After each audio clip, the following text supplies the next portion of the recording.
If you've been noticing little things, strange pauses in conversations, a sudden heaviness in a normal room, repeating signs that seem to follow you, it's not random.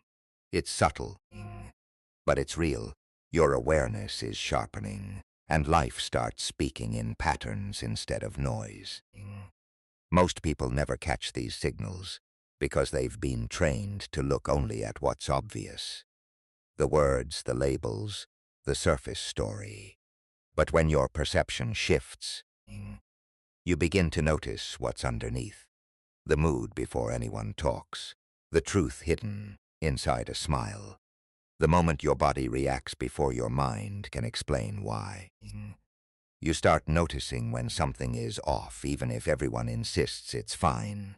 And you stop doubting that quiet inner nudge anymore. And here's the part that might hit you hard. Once you start seeing these clues, you can't unsee them. They don't just change how you understand other people. They change how you understand yourself. Stay with me, because by the end I'm going to share the most overlooked sign that quietly proves your perception is changing. And it's not what you think. But first, let's clear up what spiritually awakened actually means, because the internet got it wrong. That phrase, spiritually awakened, gets thrown around like it means you unlocked secret powers, saw an aura once, and now you're above life. But that's not the real shift. Awakening is less about becoming more special and more about becoming more aware. It's presence. It's pattern recognition. It's noticing what your mind used to edit out. Your real emotions, your motives, the real dynamics between people. You don't suddenly float through life. You actually feel it more clearly. Most people think awakening is an escape hatch. Leave the messy world behind, stay high vibe, never get triggered. But the truth is the opposite. It's not about escaping life. It's about finally seeing it. Seeing where you've been lying to yourself. Seeing where you've been shrinking. Seeing where you've been giving your power away just to keep the peace. And if you've been sensing things you can't fully explain, shifts in energy, strong gut reactions, coincidences, you're not crazy. You're just becoming sensitive to information that was always there. One warning, though. These secrets aren't always comfortable. Clarity can feel lonely. Growth can feel like loss before it feels like freedom. So don't chase fireworks. Look for the quiet upgrades. The moment you pause instead of reacting. The moment you can name what you feel. The moment you recognize a pattern and choose differently, even when it would be easier. Now, here's the first thing awakened people notice that instantly changes how they read a room. Have you ever stepped into a room and instantly knew the vibe, even before anyone said a word? That's the first secret of awakening. You start reading the emotional weather, not just the social script. You walk in and everything looks fine. People are smiling, drinks are clinking, someone cracks a joke. But your attention catches the micro-shifts. The half-second of silence that's too sharp. The shoulders that stay lifted, the way laughter lands a little forced. The way two people won't meet each other's eyes. It's like you can feel the tension humming under the polite surface. I remember arriving at a nice get-together where everyone insisted they were having a great time. Nothing dramatic was happening, yet my body felt tight, like it was bracing for something. A few minutes later, I noticed the pacing. One person kept crossing the room, checking their phone, scanning faces like they were tracking threats. Another person spoke too brightly, over-explaining every story. And in the corner, two friends stood close, smiling. But their feet pointed away from each other. That's when it clicked. There was a conflict no one was naming. Awakened perception doesn't make you judgmental. It makes you honest. You stop arguing with what you can feel. You don't need to call it energy if that word annoys you. It can be nervous systems, body language, unspoken resentment, or simple intuition. Either way, you're picking up truth before words can decorate it. Sometimes it's beautiful, too.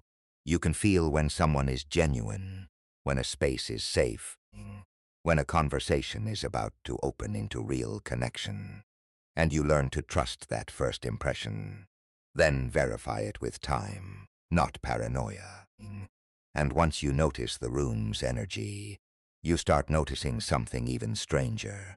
Patterns that follow you.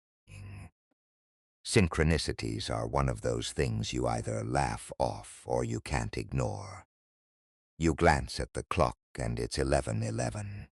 You think about someone you haven't seen in years and they text. You're wrestling with a question, and 3 different people bring up the same exact theme in one day. Most people call it coincidence and move on.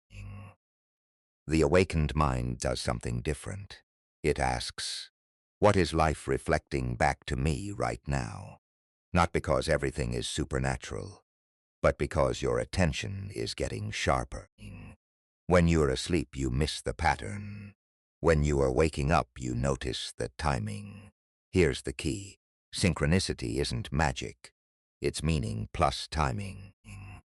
It's a nudge that your inner world and outer world are lining up around a lesson, a decision, or a shift you've been avoiding.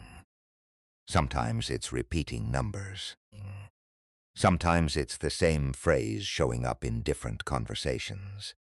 Sometimes you keep stumbling onto the same book, the same idea, the same warning. Like reality is underlining a sentence for you. But don't turn it into paranoia. You don't have to decode every billboard. The point is to pause and ask better questions. What am I focusing? Am I afraid to admit? What choice have I been delaying? And notice how it feels. Not frantic, but precise. Like a quiet tap on the shoulder. The more honest you get with yourself, the clearer these patterns become over time, too. Pay attention. Because later I'll explain why synchronicities often spike right before major decisions.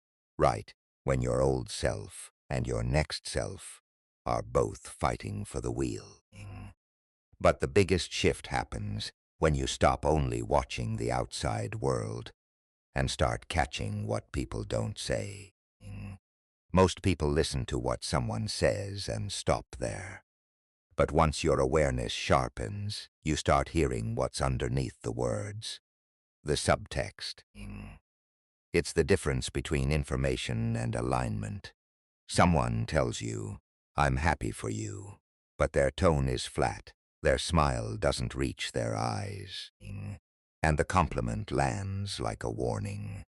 Another person insists everything's fine, yet they keep adjusting their posture, filling every silence, talking faster and faster, as if stillness might expose something. Awakened people catch those mismatches, not to judge, but to protect their peace. Here's the quick test. Does their energy match their sentence? If the words are warm, but the body is closed, pay attention. If the story is confident, but the voice trembles, pay attention. If they're so sorry, but they're also explaining why it was actually your fault, pay attention. Over-explaining is often fear. Performative kindness is often control. And sudden praise that feels too intense can be a hook, not love. This doesn't mean you assume the worst. It means you stop being hypnotized by polished language. You become sensitive to consistency. You start asking one quiet follow-up question, and the mask slips, because the truth can't hold the same shape when you apply gentle pressure for more than a moment. You notice whether someone's actions, timing, and presence agree with what they claim. And you learn a powerful skill. You can stay polite without surrendering your reality. The strange part is how fast this starts happening. A single sentence can sound normal to everyone else, yet you hear the hidden agenda, the insecurity, or the unspoken truth behind it. And once you hear it, you can't pretend you didn't. And when you can read subtext, you'll notice something that's almost scary. Your body reacts before your mind understands. That almost scary part is real. Your body often knows before your mind builds a story. A tight chest when someone makes an offer. A sudden wave of calm when you finally tell the truth. These are not glitches, they are signals. And you feel them instantly. But here is the contrast most people miss. Anxiety is loud. It rushes you. It screams worst-case scenarios and demands a decision right now. Intuition is usually quieter. It feels clear, simple, and steady. Even when the message is, don't go, wait, or this isn't for you.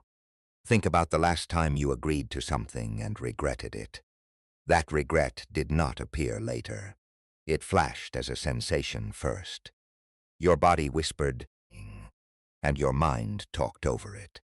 Awakening is learning to stop interrupting that whisper. You might feel intuition as warmth in your chest, a grounded certainty in your belly, or an instant exhale like your system just unclenched. You might feel a warning as nausea, a headache, a tight throat, or that subtle no that shows up as fatigue. The point is not to dramatize it. The point is to listen without panicking.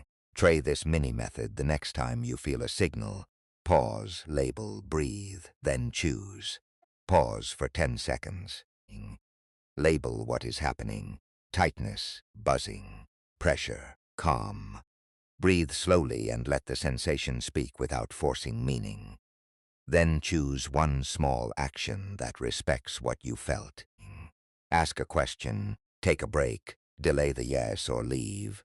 When you practice this, your intuition stops being a rare miracle and becomes a daily instrument of discernment. And that changes everything. Now here is where it gets wild. Because awakened people do not just sense others. They start noticing what is running their own life. Once you stop ignoring your body's signals, something else becomes impossible to ignore. Your patterns. You don't just notice what other people are doing. You notice what you keep doing. Like you're watching yourself from a few steps back. A trigger hits, and instead of being swallowed by it, you catch the moment it begins. Maybe it's that familiar heat when you feel misunderstood. Maybe it's the tight smile that shows up when you're about to people please. Maybe it's the sudden urge to procrastinate the second something matters to you. The old version of you would call it personality. The awakened version recognizes it as a loop. Here's the contrast. Before awakening, you are the emotion. You believe every feeling is a fact, every impulse is you. After awakening, you can watch the emotion move through you. You can name it without obeying it. That single inch of space is where your power lives. You start noticing the stories you repeat. I always attract the same person. I never finish what I start. I have to keep everyone happy. And once you see the story, you also see the payoff. People pleasing buys approval. Procrastination buys temporary safety. Staying in the same relationship pattern buys familiarity. None of it makes you bad. It just shows you what you've been protecting. This is where your life quietly changes. Because the moment you can see a cycle, you can interrupt it. You can breathe instead of react. You can set one boundary. You can choose a different response. Even if your nervous system begs for the old one. And once you can see your patterns, you'll recognize a final secret most people completely miss until it's too late for them to change. One of the strangest upgrades is that you can feel an ending before it becomes official. Nothing bad has to happen. You just notice the air change. The conversations don't land the same. The jokes feel recycled. The motivation that used to pull you forward suddenly disappears. Like the story has run out of fuel. Sometimes it shows up as friction. The same issue keeps repeating, not because you're cursed, but because the lesson has reached its limit. You start feeling outgrown, like you're wearing a life that fit 2 years ago. And then, oddly, you get calm. Not the calm of giving up, but the calm of clarity. You're not fighting reality anymore. This is also when synchronicities get louder. Remember those coincidences? They tend to spike right before a transition, because your attention is detaching from the old and locking on to the next. You keep seeing the same theme, the same invitation, the same warning, until you finally admit, okay, I'm being redirected. The mistake is to treat that closing energy like doom. It isn't punishment, it's alignment. A chapter ending is not life taking something away. It's life freeing your hands so you can hold something that actually matches who you are now. If you've been feeling this lately, don't rush to burn everything down. But don't numb it out either. Listen. Ask what is completing, what is calling, and what you're ready to release. Notice the signs, the sudden boredom, the new curiosity, the people who drift without drama. Even your nervous system stops arguing. You don't have to force endings. You just have to stop pretending the door is still closed when it's already open. So if you're noticing any of these, what do you do with it? Here's how to strengthen it without spiraling.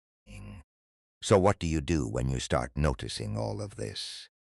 You don't try to turn it into a personality. You don't announce it, and you definitely don't panic. You treat it like a sense that needs training, the same way eyesight needs focus and your ears need silence to hear clearly. Awareness without skill can feel like overload. So the goal is simple. Notice more, react less, choose better. First practice. Stillness. 5 minutes a day with no input. No scrolling, no music, no manifesting. Just you breathing, watching thoughts rise and pass. This is where your signal separates from your noise. At first, your mind will throw random memories, cravings, and worries at you like bait. Let it. You're building the muscle of staying present without chasing every thought. If you can't sit still, that's not failure. That's data. It shows you what your mind uses to avoid feeling. Second practice. Journaling, but not diary style. Ask 3 prompts. What felt off today, even if I can't prove it? Where did I feel expansion or ease? What pattern is repeating? And what is it trying to teach me? Write fast. Don't edit. Do it for 7 days and then read it back. The truth is repetitive. Your intuition will sound boringly consistent compared to fear, which changes its story every hour. Third practice, a body scan. Before you answer a text, agree to plans, or make a decision, take 10 slow seconds. Notice throat, chest, stomach. Tightness is information. Warmth is information. Neutral is information. Then ask one clarifying question. What does a clean yes feel like in my body? And what does a protective no feel like? Then choose one step that respects what you felt, even if it's just buying time. Now the discernment rules, because this is where people drift into ego or paranoia. Rule 1. Don't assume. Sensing tension doesn't mean you know the whole story. It might be them, it might be you, it might be the moment. Rule 2. Test patterns over time. 1 sign is interesting. 5 aligned signs over weeks is a message. Rule 3. Ask better questions. Instead of "is this fate?" ask, What is this inviting me to notice, change, or heal? And when possible, verify in reality, ask for clarity, watch behavior, give it a day, watch the traps. Spiritual ego says, I'm awakened, so I'm right. Real awakening says, I'm aware, so I'm responsible. Paranoia says, everything is a sign, everyone is against me. Clear perception says, some things matter, most things are just noise. Spiritual bypassing says, I'm above emotions. True growth says, I can feel everything and still choose wisely. If your awakening makes you harsher, it's not awakening, it's armor. Here's a grounding filter. If a message makes you feel frantic, pause. Real insight leaves you more spacious, even if it's challenging. Give yourself permission to be wrong. Discernment is humility in motion, not a performance, and it gets sharper the more you practice it in moments. And here's the payoff I promised. The most overlooked sign that your perception is truly shifting isn't visions, numbers, or goosebumps. It's your ability to stay calm while seeing clearly, not numb, not detached, calm like a steady camera that can finally focus. When you can notice tension without needing to fix it, notice endings without clinging, notice a lie without rage, that's awakening. Presence is the real upgrade. Calm is not weakness. It's clarity that doesn't beg for drama. If any of these secrets hit you, tell me which one you recognized first. And if you want a deeper video on how to tell intuition from fear in real time, subscribe, because that's what we're doing next. Because once you see this, you can't unsee it, and the next sign is already showing up in your life.